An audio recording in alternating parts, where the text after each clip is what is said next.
Yeah. Perfect. All right, everybody. It's Jenny Rosas with Lion Real Estate. And I have my fabulous colleague, client, friend, soon-to-be mama, Pam, with Fulfilled Finances. And I thought it'd be really helpful to have this conversation with everything going on in the economy, the market. Everybody's wanting to know what to do with their finances, what to prepare for. But first, I guess I'll let Pam introduce herself. So go ahead. Hey everybody. My name is Pam, and I run a company called Fulfilled Finances. I primarily do comprehensive wealth management and financial planning. So all of my clients, look to me for not only investment advice, but really to help them A through Z with their finances and how to be best prepared for their futures, their financial futures. So Pam's, she's been fabulous in the community as that financial planner and guidance. And really the main question a lot of folks want to know, and I'll ask you, Pam, is what are your clients talking about? Yeah, and that's a great question because you have, all kind of different stages of life, and people who, let's say, some are business owners, some are, employed by the government, which a lot of my clientele makes up that portion of it. And so, people who are being impacted in different ways have different things top of mind, right? So you have the business owners who are looking to take advantage of the SBA loans that just got approved on Friday. So that's really top of mind for them. Do they qualify? Would they have to pay back? Things like that. People who are still able to get paid, and still work full time, but work from home and are being accommodated in that way. Maybe they're, thinking more about, like we're talking about, RMDs were canceled for this year, 2020. So they don't have to tap into their retirement accounts while the market is down. And, everywhere in between, I have some clients that have kids still that are young and they're dependents. And so they might benefit from the stimulus check, right? So we're talking about that, and that's top of mind. So there's just a little bit of different things, but I think in general, everybody, of course, wants to make sure that everything is okay. And with the market, of course, being down, it's something that can be a little bit stressful for some people. Luckily, my clients all know that the way we work together is really on a long-term basis. And, you have to really look at things from a further out perspective versus just what is happening today. And, how is the market going to do this week? You have to really take a longer approach. And so when we look at it that way, we just have to remind ourselves that America has always come through. We've always kind of thrived when there's, some challenges. And I think that's going to be no different. I think that we're going to get out of it, hopefully sooner than later, but certainly it's going to be a lot sooner than 2008, right? So we're not in that same position where things were, economically off balance or anything like that. Fundamentally speaking, we were in a really good place, better than ever as far as the economy. And then, obviously this is more of a self-inflicted, shutdown of the whole country and really of the world at this point. So it is going to be a really big impact, but we do, foresee this being done a lot sooner than the meltdown of 2008. Yeah. Do you see that clients or folks that you've been talking about, have they been, clearly you probably talk with clients about diversifying their assets. Do you see that kind of transitioning? How do you see that movement and influx with folks and their assets, especially with stocks?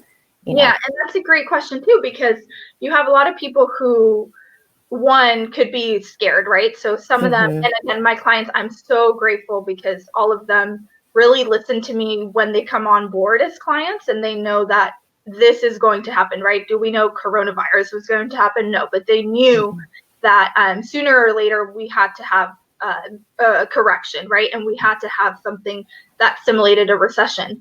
And so for my clients specifically, they kind of were very much on board with, let's take some risk off the table from prior to this happening, right? So they're not panicking, they're not freaking out. But some people are, and so they want to start taking cash or, putting money in cash. So instead of being diversified, they want to just, allocate their money in cash. So you definitely want to talk people out of that. And that's one thing you see a lot of, right, when the market goes down. The other thing is the camp of people who do have some freed up cash and who want to take advantage of the market, which is wonderful. But what happens is you hear a lot of the media saying, don't go into diversified portfolios or funds, buy stock, right? Yeah. And so what happens is you tend to, ending up buying like what you think is hot at that moment versus actually diversifying your assets. And so again, I'm just speaking about how humans normally react to what's happening. Luckily my clients, again, and I do have a lot of them that'll ask me like, hey, can we get into this and that company? And for sometimes it makes sense, right? We'll add it in the portfolio. But for the most part, I actually let them know, hey, if you want to invest in specific companies and take advantage of the market that way, I bless you to do that on your own with some play money, not with your long-term assets. Okay. And then, those that are in a fortunate, good cash position, what are they typically investing now? Do you see them, especially those that are cashing out, are they putting into real estate, more stable investments? What do you see for those that are, the ones that want to cash? And again, thankfully, I can't tell them no, right? I can't just say, but I can tell them, and the language I normally say is I highly discourage or I do not recommend, right? So those people tend to say, okay, I totally agree. I was just in a little bit of a panic mode. But the people that normally go into cash will just stay into cash. And so the reason they do that is because they think that, eventually they will know when it's a good time to get back in. Now, normally and historically speaking, when you miss the ups of the market, once it does come back up, you basically missed out on all of, even if you had the down days, if you missed that upside, it was actually better. You would have been better off by just staying invested versus having been sitting in cash, right? So that's essentially what most people do. When they do cash out, they just stay in cash, and they stay in cash until they feel like they know when it's going to be a good time, right?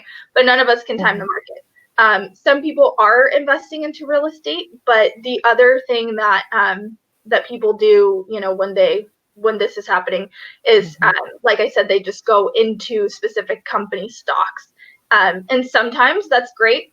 Sometimes the way I tell people, is it's really a 50-50, because the likelihood of you doing enough research into the actual company and all of their balance sheets and things like that is going to be very unlikely, right? A lot of people right now are just trying to get by and trying to work and take care of their kids. So the likelihood of them making the most educated decision is very low. And therefore, they're actually risking a lot more than they think they are. So I hope that answers. I agree. Yeah, I think it can be very emotional, right? With anything with finances. And I've seen kind of the other side of things with folks that are more fortunate, that are able to take out and maybe throw it into some real estate investments, or just hold it off and kind of keep it at a standstill so they can take care of their family. And I guess from an emergency fund standpoint, what are you recommending percentage-wise that folks that are small business owners, independent contractors, anybody, what is your kind of guidance and standpoint? Yeah, and so I love your question, because the emergency fund is something that you need to have going into any of these situations, right? Because obviously once this happens, it's a little bit too late to, because at that point, if you have the money invested and you're cashing it out to put it in an emergency fund, then you're losing out, right? Because then the market went down and you cashed out. So that's when you really hurt yourself. But up front, and that's the work that I do with my clients, is up front, you need to have that emergency fund. And realistically, you should have that before you're investing. And it's actually different for every situation. So for somebody who's single, doesn't own a home, doesn't have any kids, really 3 months of expenses is the appropriate number, right? So 3 months of their expenses in a very safe and liquid account.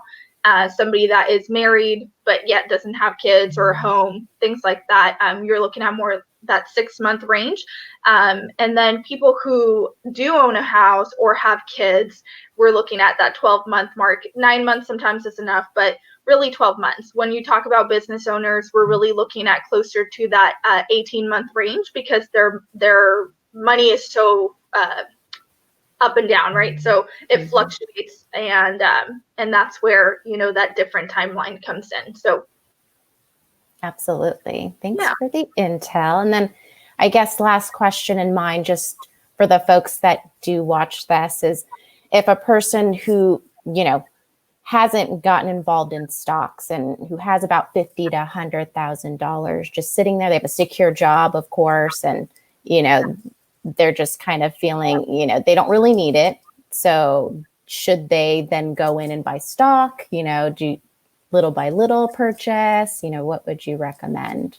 Yeah, and that's another thing that, first of all, I do think that, not because I'm a certified financial planner, not to toot, you know, my own horn or anything, but I do think that you need to work with somebody who, if you are going to look for advice, who isn't just selling you something, right? So isn't just trying to make a commission off of investing for you, or just getting paid to invest for you. So I do think that, one, you should probably get some advice, and it needs to be an individual advice. And the reason I say that is because you might have, and I actually got a call on, what was it, like Thursday of last week or something. Somebody sold a house in, I believe, Arizona, and she had like $100,000 to invest, and she, you know, just wanted me to invest for her. And although that would be great for me, because I would love to bring her on as a client, I don't take anybody on who doesn't do the full-on comprehensive process, because I can't tell you whether or not that's appropriate without looking at everything, right? You might have a ton of debt. And so if you have debt and you're paying 18% on credit cards, then you're not going to make that in the market in the next 6 months. So it's actually counterintuitive for you to get into the market when you could have just paid off debt and be a lot better off financially on a month-to-month basis, right? So freeing up maybe $2,000 of your dollars that were going towards debt repayment or something like that. So it really depends on what your whole picture looks like, whether or not that 100 or 50 to 100K should be invested. If you are somebody who has no debt, who, you know, lives on a very stable monthly expense, and, you know, you don't have anything to really worry about in that regard, then, you know, investing would be appropriate. And so in that, if that's the case, then, you know, you can, if you don't want to work with an advisor, you can use an online, you know, platform, and that's great. But if you are interested in getting some guidance and getting help and making sure that all of your T's are crossed and your I's are dotted, then working with a certified financial planner who's a fiduciary, you know, is probably going to be your best bet, so we can give you the best advice possible for your situation. I love that holistic approach. And I think from a lending standpoint, on, you know, in my industry, that's always the first thing to look at, how much debt, you know, lower that, you know, before even going into the investment side. Well, thanks, Pam. I guess you're welcome. We know it's a challenging situation for everybody right now. Is there a couple last minute pointers that you wanted to highlight for folks, you know, who are a little worried about their finances, you know, what to do? Yeah. Absolutely. So of course the cliche thing is, you know, don't panic, don't run off and put all your money in cash, but that's the cliche thing. And the most important thing for me right now is to make sure that people know their options. Like I mentioned in the beginning, you know, you have the SBA loans if you are a small business owner who maybe that can get you through the next couple of months, and it's the make or break it, you know, whether or not your business makes it. The other thing that I, you know, highly recommend is people to know whether or not they qualify for these stimulus checks. You know, if there's dependents, you get an extra $500. And, you know, the taxes have been pushed back, so you don't have to worry about that until July 15th. The other thing is, you know, with this CARES Act / the stimulus package, you are able to, again, you know, pause on your RMDs for this year, which is a really big deal. And then you also can tap into your 401k. Again, not something that I recommend, but I do think that if you do become impacted and, you know, you get sick with the coronavirus, God forbid, or your spouse does, or you get lower pay because of it, or, you know, just flat out unemployed, then you can tap into that at work without the penalty that you would normally incur. So those are just things to keep top of mind. That's about it. All I can say is just reach out to somebody who could help you, whether it's through the applications or help you just understand all of your options during this critical time, because sometimes the plan itself can be put on hold until you can kind of get your footing and make sure that you're okay through everything. Great. Well, thanks so much, Pam, for your advice and intel. I already appreciate your time. You've always been great. I thought this would be very helpful for everyone watching to get good. I hope so. And if anybody needs, a second look or a second opinion on, I get a lot of calls of people, freaking out, wanting to transfer their 401k into an IRA. Obviously, you can't do that if you're still employed. But if you just want some guidance and some help, always here to help. So, yeah, awesome. Thanks for having me. Well, thank you. All right, Jenny. Are we done? Yeah, let me just end.